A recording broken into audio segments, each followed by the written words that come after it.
Introduction to macro economics हा आपला आजच्या टॉपिकचा विषय आहे.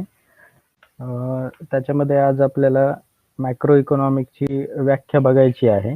तसंच थोडंसं मॅक्रो इकॉनॉमिक्स आणि मायक्रो इकॉनॉमिक्स या दोन्हींमध्ये जो काही फरक आहे, दोन्ही कसे अभ्यास विषयाच्या बाबतीमध्ये वेगळे आहे याची थोडीशी माहिती बघायची आहे. आणि मग नंतर स्थूल अर्थशास्त्राचे स्वरूप जे आहे तो मुद्दा आपल्याला व्यवस्थित बघायचा आहे पूर्णपणे डिटेलमध्ये. तर बघा, सुरुवातीला म्हणजे आतापर्यंत तुमचं जे काही लेक्चर झाले त्याच्यावरनं तुम्हाला थोडंसं एक कल्पना तर आली असेलच की मायक्रो इकॉनॉमिक्स म्हणजे काय आणि मॅक्रो इकॉनॉमिक्स म्हणजे काय. म्हणजे सूक्ष्म अर्थशास्त्र म्हणजे काय आणि स्थूल अर्थशास्त्र म्हणजे काय. तर बघा, स्थूल अर्थशास्त्र जे आहे ते अर्थव्यवस्थेतल्या ज्या मोठ्या बाबी आहे, मोठे जे आर्थिक चल आहे त्या मोठ्या आर्थिक चलांचा अभ्यास स्थूल अर्थशास्त्र करतं. याच्या उलट सूक्ष्म अर्थशास्त्र जे आहे ते सूक्ष्म अर्थशास्त्र काय करतं तर वैयक्तिक आर्थिक चलांचा अभ्यास करतं. म्हणजे जे छोटे छोटे आर्थिक चल आहे, म्हणजे एका व्यक्तीचं उत्पन्न असेल, एका व्यक्तीला मिळणारा रोजगार असेल किंवा एका व्यक्तीचा असलेला उपभोग खर्च, अशा जे काही छोट्या बाबी आहे, वैयक्तिक ज्या बाबी आहे त्या वैयक्तिक बाबींचा अभ्यास सूक्ष्म अर्थशास्त्र करत असतं.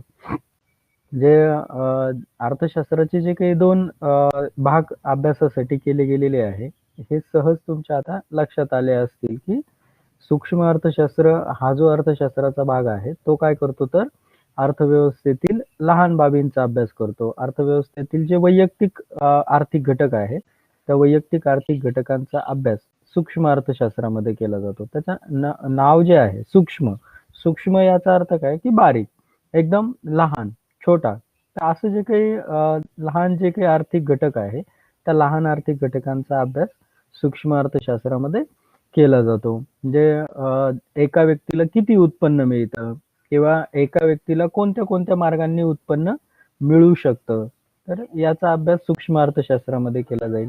किंवा याच्या थोडंसं पुढे जाऊन विचार करायचा झाला तर एक जी उद्योग संस्था असेल तर त्या एका उद्योग संस्थेची उत्पादनाची पातळी कशी निश्चित होते, म्हणजे काय की ती उद्योग संस्था किती उत्पादन करेल हे कसं निश्चित होत असतं. किंवा त्या उद्योग संस्थेने ज्या वस्तूंचं उत्पादन केलेलं आहे त्या वस्तूंची किंमत नेमकी किती असेल हे कसं निश्चित होतं, याचा जो काही अभ्यास आहे तो अभ्यास कुठे केला जातो तर सूक्ष्म अर्थशास्त्रामध्ये केला जातो.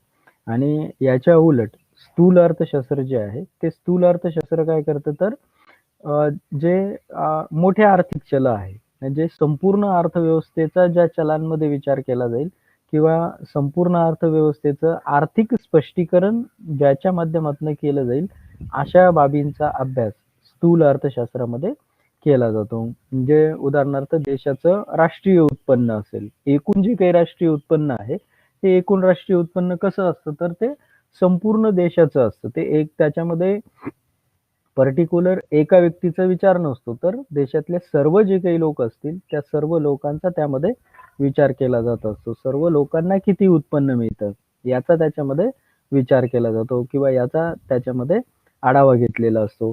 किंवा दुसरी स्थूल अर्थशास्त्राच्या अभ्यासाच्या बाबतीतील बाब जर विचारात घ्यायची झाली तर एकूण मागणी विचारात घेतली जाते, एकूण पुरवठा विचारात घेतला जातो. म्हणजे सूक्ष्म अर्थशास्त्रामध्ये काय केलं जातं, वैयक्तिक मागणी विचारात घेतली जाते, वैयक्तिक पुरवठा विचारात घेतला जातो. याच्या उलट स्थूल अर्थशास्त्रामध्ये काय केलं जातं, एकूण मागणी विचारात घेतली जाते, एकूण पुरवठा विचारात घेतला जातो, एकूण रोजगार विचारात घेतला जातो, एकूण उत्पन्न विचारात घेतलं जातं, एकूण उपभोग खर्च विचारात घेतला जातो, एकूण गुंतवणूक विचारात घेतली जाते किंवा एकूण बचत विचारात घेतली जाते. म्हणजे काय हे सूक्ष्म अर्थशास्त्र वैयक्तिक आणि स्थूल अर्थशास्त्र एकूण.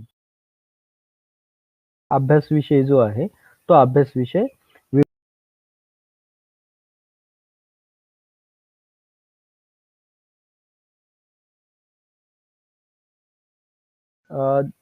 स्थूल अर्थशास्त्र जे आहे त्या स्थूल अर्थशास्त्रामध्ये काय केलं जातं तर समग्र बाबींचा अभ्यास केला जातो. संपूर्ण जे काही घटक आहेत त्या संपूर्ण घटकांचा अभ्यास केला जातो आणि सूक्ष्म अर्थशास्त्र मात्र वैयक्तिक घटकांचा अभ्यास करत असतं. असा हा थोडक्यात या दोन्ही जे काही अर्थशास्त्राचे अभ्यास विषय आहे, त्या अभ्यास विषयांमधला फरक आपल्याला सांगता येतो. या दोन्हींमधला असलेला जो काही फरक आहे, तो आपल्याला डिटेलमध्ये बघायचा आहेच. पण तो आपण नंतर बघणार आहोत. जेव्हा त्या मुद्द्याकडे आपण जाऊ, तेव्हा तो आपण डिटेलमध्ये बघू. तूर्तास अ, एवढं लक्षात घ्या, की सूक्ष्म अर्थशास्त्र हे अ, वैयक्तिक घटकांचा अभ्यास करतं आणि स्थूल अर्थशास्त्र हे एकूण घटकांचं किंवा संपूर्ण देशाच्या पातळीवरील जे काही घटक आहेत, त्या घटकांचा अभ्यास करतं. पुढे बघा, व्हॉट इज मॅक्रो इकॉनॉमिक्स म्हणजे स्थूल अर्थशास्त्र नेमकं काय आहे? स्थूल अर्थशास्त्र चा अर्थ नेमका काय होतो?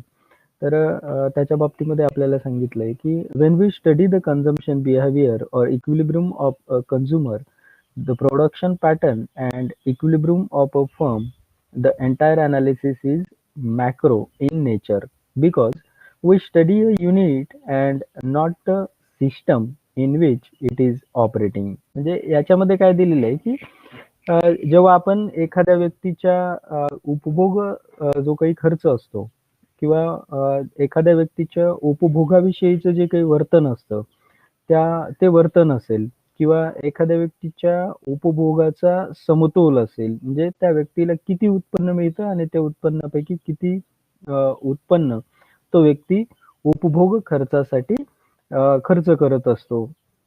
याचा जेव्हा विचार केला जातो किंवा मग पुढचा बाब त्यांनी घेतलेली, की एखादी जी काही वैयक्तिक संस्था असते, त्या संस्थेचं उत्पादनाची रचना कशी ठरलेली असते किंवा कशी ती ठरवली जाते आणि ती उत्पादनाची रचना ठरवल्यामुळे त्या उद्योग संस्थेच्या उत्पादनाचा समतोल कसा घडून येतो, याचा जो काही अभ्यास आहे, तो अभ्यास सूक्ष्म असतो. ह्या अभ्यासाचं स्वरूप किंवा या विश्लेषणाचं स्वरूप जे आहे, ते सूक्ष्म असतं आणि म्हणून मग हा जो काही अभ्यास आहे, हा अभ्यास पर्टिक्युलर एका घटकाचा असतो. तो सिस्टमचा नसतो. संपूर्ण जी काही यंत्रणा आहे, त्या यंत्रणेचा हा अभ्यास नसतो आणि म्हणून मग हा जो अभ्यास आहे, हा अभ्यास कशामध्ये मोडतो, तर तो सूक्ष्म अर्थशास्त्रामध्ये मोडतो. त्याचा समावेश सूक्ष्म अर्थशास्त्रामध्ये केला जात असतो. याच्या उलट बघा, याच्या उलट मॅक्रो इकॉनॉमिक्स जे आहे, तर त्या मॅक्रो इकॉनॉमिक्समध्ये काय केलं जातं, तर हेच जे काही घटक आहे, म्हणजे वैयक्तिक व्यक्तीचा जो काही उपभोग वर्तन जे आहे, ते एका व्यक्तीचं न विचारात घेता संपूर्ण देशातील लोकांचं त्या मॅक्रो इकॉनॉमिक्समध्ये किंवा स्थूल अर्थशास्त्रामध्ये विचारात घेतलं जातं. एका व्यक्तीच्या उपभोगाचा समतोल इथं विचारात न घेता संपूर्ण देशातील सर्वच लोकांच्या उपभोगाचा जो समतोल आहे, तो इथं विचारात घेतला जात असतो. प्रोडक्शन पॅटर्न किंवा इक्विलिब्रियम ऑफ फर्म विचारात घेत असताना एका वैयक्तिक उद्योग संस्थेचा इथे विचार केला जात नाही. तर संपूर्ण उद्योग जो आहे, त्या संपूर्ण उद्योगाचा विचार केला